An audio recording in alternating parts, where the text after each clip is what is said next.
Today's video is yet another Super 8 short film that I put together along with the help of my friends Jeremy and Jordan. A few months ago, the three of us shot 3 Super 8 short films across 3 individual cartridges of film that were graciously supplied to us along with processing and scanning by Pro 8mm out in California, so you can find more information about Pro 8 down in the description below. For this short, we recorded sync sound along with the footage, or at least to the best of our ability we did. Check how we're looking for levels. We're looking. Yeah, you could have given me mine. Wait, let me. Alright, Jordan, give us toaster test.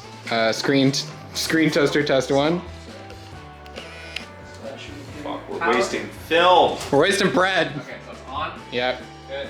And then give me a cue. Go. Oh, not working. Okay, good. Jump up? Yeah. I know what I'm saying. If you are going to keep doing this, I will play you as well. Oh, we're learning.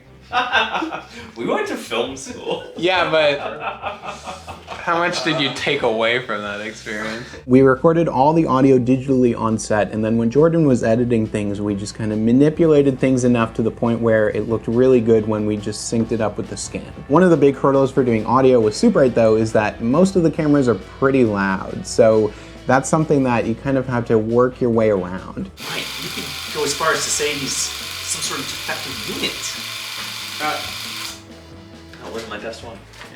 They never are. Well, we have no room for error. How many feet do we have left? When we were shooting this, we didn't cover the camera or do anything with it, and Jordan was able to take things into the program Adobe Audition and do a lot of noise removal to the best of our ability when we were doing it. It doesn't remove everything, of course, but tools like that can be very helpful when you're trying to do something like this. In the future, and definitely for anybody out there who's trying to shoot stuff with audio along with it, then I really recommend just covering the camera in some way, even just like a blanket or a towel or something across the body will really help to just reduce that sound even a little bit. Okay, there we go. You can tape these to my body now. Ow! Okay, so you got your line, you're aware of what your line is? No line. Oh no, right, we're not doing lines on this one. It's just a paper. So you are aware that you have no lines on this? In the future, we'll learn. Stop saying that. You already Just saying did. that. It makes me upset. This is actually gonna start giving me a headache at some point. This looks so. This is We'll wild. just close that eye for a little bit. I was closing this eye. Back into character.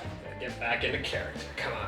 This is a fun, ridiculous little mockumentary that we kind of put together, and it ended up being kind of a mixed media thing with some pictures that were taken on film, but then also just a lot of digital editing and stuff, because the workflow and the equipment that you would need for doing this kind of project entirely physically for Super 8 just doesn't really exist anymore, and it's very hard to kind of come across a lot of that stuff for actually cutting it up and splicing. Here is this ridiculous little mockumentary about a robot and a toaster. I hope that you enjoy watching it as much as we had fun making it, which is probably impossible because we had a lot of fun making it. He was a Model 7000 Delta Killbot. She, a toaster from the Midwest with old school values. Together, they formed the world's first ROBO appliance relationship. But as trouble brews in paradise, I decide it's time to take a deeper look into the mechanics of this unholy union.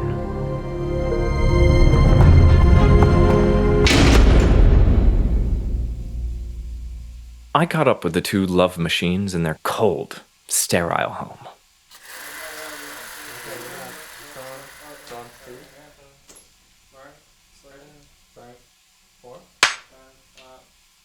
It's going well. It wasn't going well at all. For years now, the lovers have felt more like combatants, soldiers, if you will, in a kind of techno-slaughter. Of love. Not a winner in sight, and countless human casualties. Like my father. The 1,000,000th victim of the Delta Killbot squads. Metaphorically. And, unbeknownst to the Killbot, I've been testing Veronica's capacity for infidelity. It's going well. wasn't aware that you were programmed to lie. Well, sometimes it just feels like we're so different.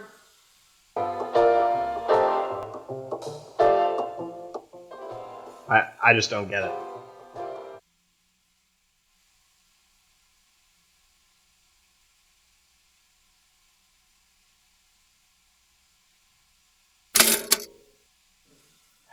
Your silence speaks volumes. Yeah, more like software. And how much of a struggle is it to keep the passion alive during those more intimate moments? I don't know what happened. I must be tired or something.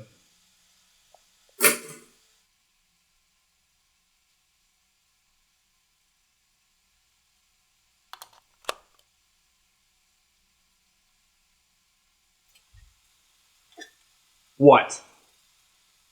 Well, if you try to make smoothies, we both die. Don't say that! Don't say that! It isn't working! You're a single-use appliance and I was manufactured to kill! That's your answer for everything! There are parts of me that you know I can't upgrade. So, Veronica, what you're saying is he's truly a terrible husband. Huh? Right, you could go as far as to say he's some sort of defective unit. I'll kill you!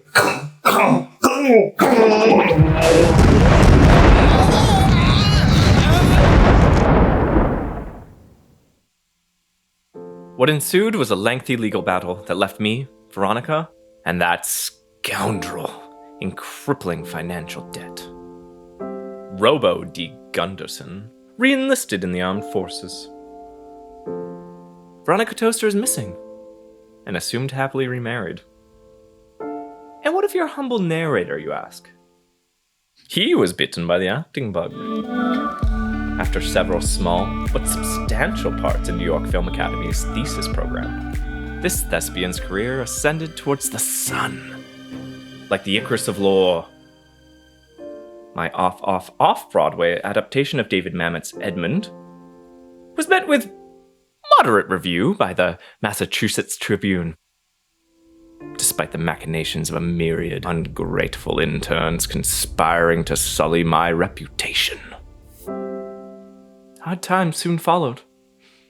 I turned to the bottle, a lover as old as time. But I kicked the habit, a feat of Sisyphean effort that earned me a write-up in the Oregon Herald. The headline, "Booze Hound Knows No Bounds," will forever ring true as a testament to my determination and intestinal fortitude. Now, as I spend my days slowly freezing jars of my own blood to fake my death in order to avoid a spot of tax trouble, I cannot help but wonder where the beautiful chaos of life will take me next.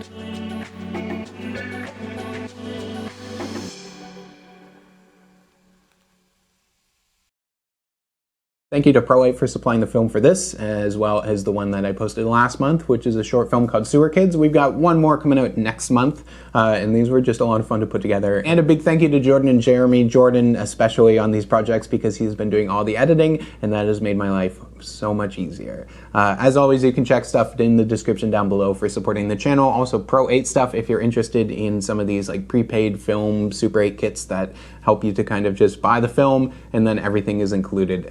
So as always, thank you so much and I'll see you soon.